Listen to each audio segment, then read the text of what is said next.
आप सभी का स्वागत है। इस वीडियो में सीजी व्याकरण द्वारा आयोजित पटवारी परीक्षा के हिंदी में पूछे गए विगत 3 वर्षों के प्रश्नों का संकलन है। इसके अध्ययन से आपको हिंदी के प्रश्नों के पैटर्न को समझने में आसानी होगी। किस स्तर के क्वेश्चन पूछे जाते हैं यह जानने में मदद मिलेगी। हिंदी के सिलेबस से किस टॉपिक से ज़्यादा प्रश्न पूछे जा रहे हैं यह जानने में भी मदद मिलेगी। कई प्रश्न रिपीट होते हैं, आगे भी रिपीट होने की संभावना है, तो आप इसे ध्यान से पढ़ें। इससे पटवारी परीक्षा पास करने में सहायक होगी। इसके बाद नेक्स्ट वीडियो में पटवारी में पूछे गए सामान्य ज्ञान के वीडियो प्रोवाइड कराऊंगा तथा बहुत जल्द छात्रावास अधीक्षक की वैकेंसी आने वाली है, तो इसके क्वेश्चन पेपर का भी एनालिसिस करेंगे। तो आप इस चैनल पर बने रहिए। यदि चैनल को सब्सक्राइब नहीं किया तो अवश्य सब्सक्राइब कर लें। तो देखते हैं, ये क्वेश्चन पेपर 2019 का क्वेश्चन पेपर है, पटवारी में पूछा गया। देखते हैं पहला क्वेश्चन, बाह्य प्रयत्न के आधार पर वर्णों के मुख्यतः कितने भेद हैं? इसका सही आंसर है ऑप्शन ए, 2 भेद हैं। कौन कौन से? स्वर व व्यंजन। ठीक, नेक्स्ट देखिए, शास्त्रों की बात में कविता का दखल समझना यह भी धर्म के विरुद्ध है। एक वाक्य दिया है, शास्त्रों की बात में कविता का दखल समझना यह भी धर्म के विरुद्ध है। इस वाक्य में यह किस प्रकार का सर्वनाम है? यह ऑप्शन बी, निश्चयवाचक सर्वनाम है। नेक्स्ट देखिए, निम्नलिखित में से कौन सा वाक्य शुद्ध है? शुद्ध वाक्य छांटना है। ऑप्शन दिया है, इतने में क्या देखेंगे, इतने में क्या देखते हैं कि सामने नंगी तलवार लिए वह खड़ा है। तो इसमें कोई अशुद्धि नहीं है। वह अनेक वर्षों से वहाँ पढ़ाता था। इसमें भी कोई अशुद्धि नहीं है। तुम्हारे पिताजी को आने दो तो तुम्हें मैं मजा चखाता हूँ। ये भी सही है। मतलब इसका सही आंसर है ऑप्शन डी, उपर्युक्त सभी सही है। इसमें इन तीनों वाक्यों में क्या है? कोई अशुद्धि नहीं है। 24वां देखिए, नेक्स्ट 24वां क्वेश्चन जो पूछा गया था, निम्नलिखित में से यण संधि का उदाहरण कौन सा है? यण संधि का उदाहरण ऑप्शन ए है, महा प्लस औदार्य बराबर महोदार्य। तो देखिए यहाँ पर हुआ है आ प्लस औ, आ प्लस औ बराबर क्या हुआ है? औ। ठीक है, तो ये होता है महा प्लस औदार्य बराबर औ। ये वृद्धि स्वर संधि है। ठीक है, ये क्या है? वृद्धि स्वर संधि है। बी देखिए, महाधन उत्सव बराबर महोत्सव। तो यहाँ पर आ प्लस उ हुआ है ना? ये आ प्लस उ बराबर हो जाता है ओ, तो ये हो गया महोत्सव। तो ये होता है गुण स्वर संधि। तीसरा देखिए, मनुधन अंतर मनवंतर। तो इसमें उ, छोटे उ प्लस अ, छोटे उ प्लस अ मिलके ये हो गया है व। उ प्लस अ बराबर व, ये होता है यण स्वर संधि। ठीक है, तो इसका सही आंसर ये सी है, यण स्वर संधि। और वधु प्लस उत्सव, तो बड़े उ प्लस उ बराबर होता है वधुत्सव। ये है दीर्घ स्वर संधि। ठीक है, दीर्घ स्वर संधि। इस संधि वाले डिटेल्ड वीडियो में हम इसको अच्छे से देखेंगे। ठीक है, आपको पहचानने में आसानी हो जाएगी। मैं पूरा चार्ट के साथ प्रोवाइड करा दूंगा, बहुत सारे वर्ड्स, तो आप उसको देख लीजिएगा। ठीक है, तो इस क्वेश्चन का सही आंसर है यण स्वर संधि है ऑप्शन सी, मनुधन अंतर होता है मनवंतर। नेक्स्ट देखिए, निम्नलिखित काव्य पंक्तियों में से भ्रांतिमान अलंकार का उदाहरण है। भ्रांतिमान अलंकार का उदाहरण कौन सा है? तो इसका सही आंसर है ऑप्शन डी। ठीक है, पाए महावर दैन कौ नाइनी बैठी आई, फिरी फिरी जानी महावरी एड़ी, मिड़ती जाई। इस क्वेश्चन का सही आंसर है ऑप्शन डी, भ्रांतिमान अलंकार। नेक्स्ट देखते हैं 26वां। दोहा छंद के प्रत्येक चरण में कितनी मात्राएं होती है? तो ये होता है क्रमशः 13, 11, 13, 11, ऑप्शन ए। नेक्स्ट देखिए, निम्नलिखित में से कौन सा शब्द अ उपसर्ग युक्त है? अ उपसर्ग युक्त, अचेत ये है, अथाह ये भी है, अबेर ये भी है। तो इस क्वेश्चन का सही आंसर उपर्युक्त सभी है।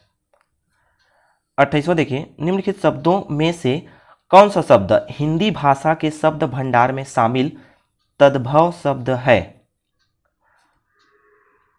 तो इसमें से तद्भव शब्द कौन सा है? ऑप्शन दिया है वंश, बाघ, पंख और टीस। तो 28 का सही आंसर है ऑप्शन सी, पंख। तत्सम तत्व वाले डिटेल्ड वीडियो में हम इसको सभी शब्दों को देखेंगे। 29वां देखिए,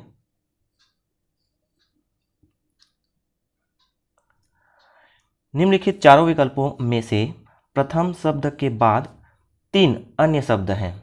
इनमें से प्रथम शब्द के अनेकार्थी शब्दों का सही विकल्प कौन सा है? 3 अन्य शब्द हैं अनेकार्थी शब्द।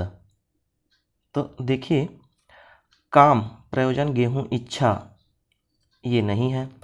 नाग, नाग का अनेकार्थी शब्द पर्वत, पेड़, सांप। तो इसका सही आंसर है ये, ठीक है। नाग का ये होता है पर्वत, पेड़, सांप, तीनों होता है इसका अनेकार्थी शब्द। द्विज का देखते हैं, तो द्विज का एक होता है चंद्रमा, दांत, है ना। इसके अलावा ब्राह्मण भी होता है, ये स्थिर नहीं होता है तो ये नहीं होगा। वर्ण, रंग, प्रिय, अक्षर, है ना। वर्ण, रंग होता है, अक्षर होता है, प्रिय नहीं होता है। तो इसका सही आंसर है ऑप्शन बी, ठीक है, नाग, पर्वत, पेड़, सांप। नेक्स्ट देखते हैं, निम्नलिखित में से कौन सा शब्द कंज शब्द का पर्यायवाची शब्द नहीं है? कंज शब्द का पर्यायवाची देखिए, अमृत, अमृत नहीं है, ब्रह्मा नहीं है, कमल, ये मदिरा भी नहीं है।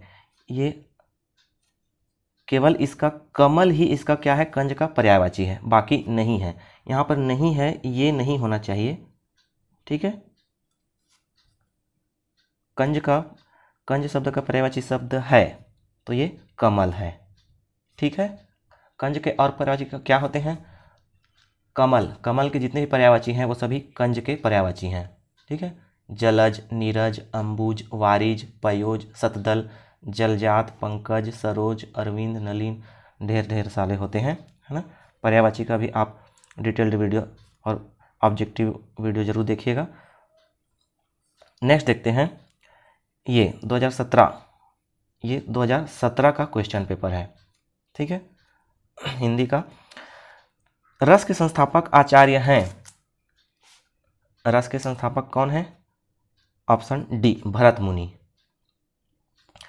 तत्सम शब्द कहते हैं, तत्सम शब्द कहते हैं, ऑप्शन दिया है किसी भाषा के मूल शब्द को, तो ये सही है इसका आंसर, ठीक है। किसी भाषा के मूल शब्द को तत्सम शब्द कहते हैं।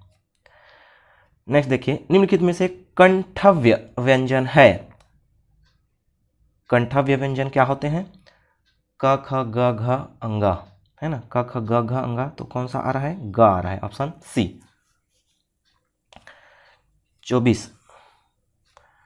24वां देखिए, घर की मुर्गी दाल बराबर, कहावत का अर्थ है, घर की मुर्गी दाल बराबर का अर्थ है मुर्गी खाना नहीं, मुर्गी को दाल खिलाना नहीं, अपने आदमी को कम महत्व देना, ये इसका सही आंसर है, ऑप्शन सी, ठीक है। कहावत और मुहावरे वाले वीडियो भी आप अवश्य देखिए।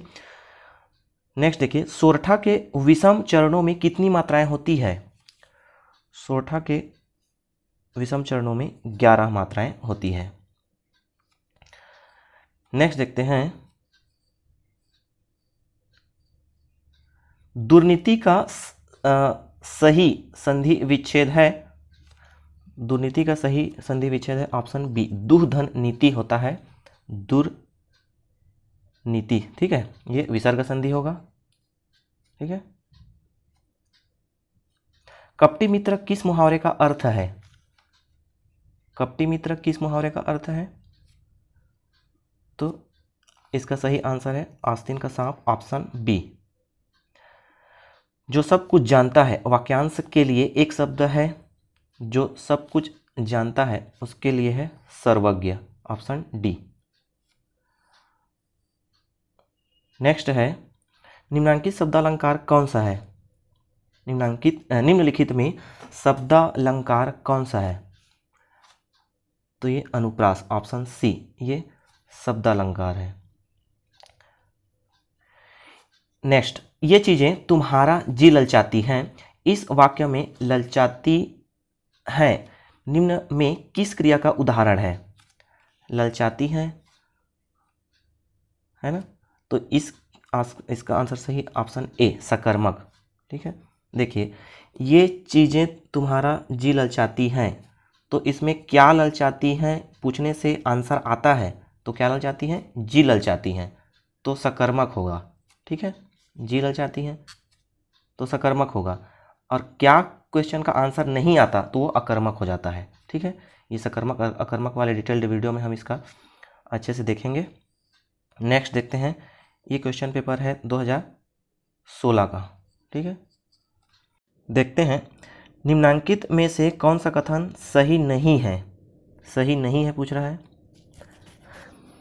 संधि में दो वर्णों के मेल से शब्द का नया रूप बनता है और समास के दो पदों का योग होता है, तो ये सही है।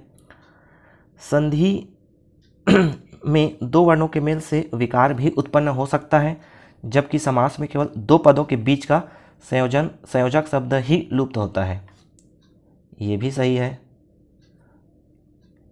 समास को तोड़ने से उसका विग्रह होता है, जबकि संधि को तोड़ने से उसका विच्छेद होता है, ये भी सही है।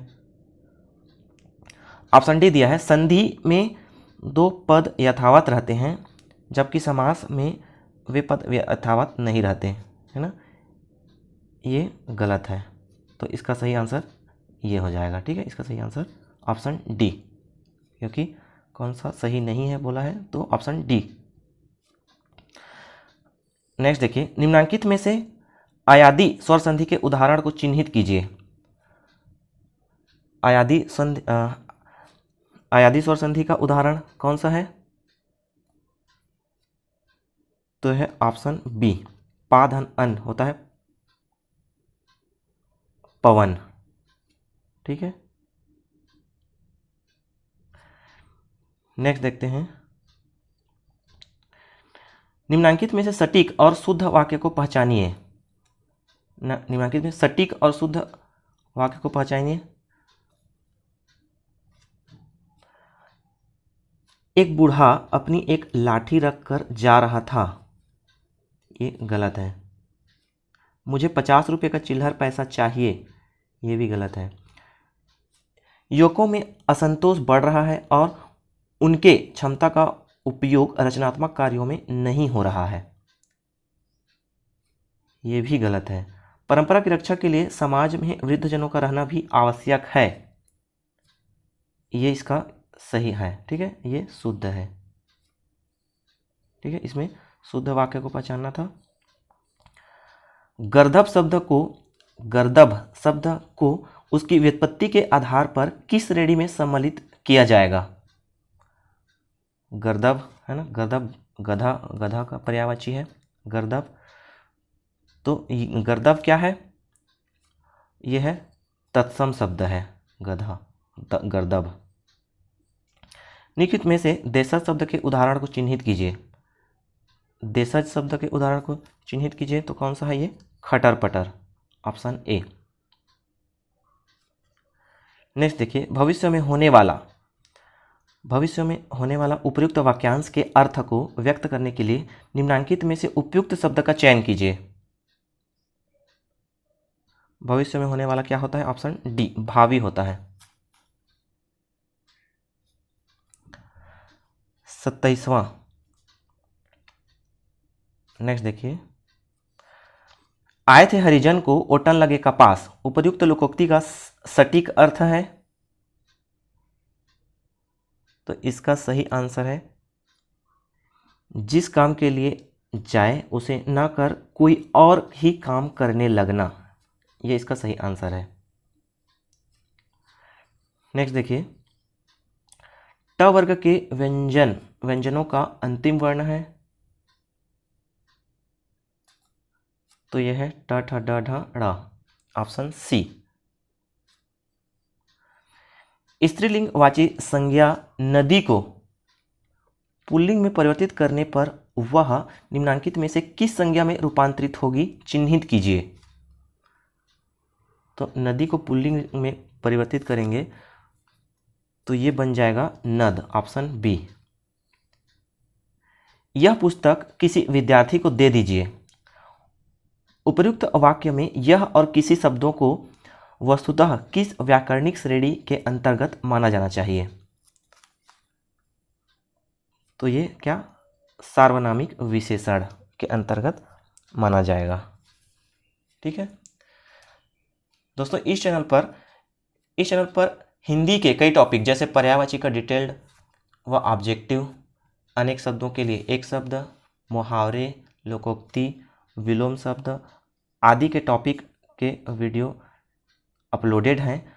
तो आप इस चैनल के डिस्क्रिप्शन के लिंक से या आई बटन से आप ज़रूर देखिएगा। ठीक है, अच्छा लगा तो इस वीडियो को लाइक, शेयर, सब्सक्राइब करना ना भूलें।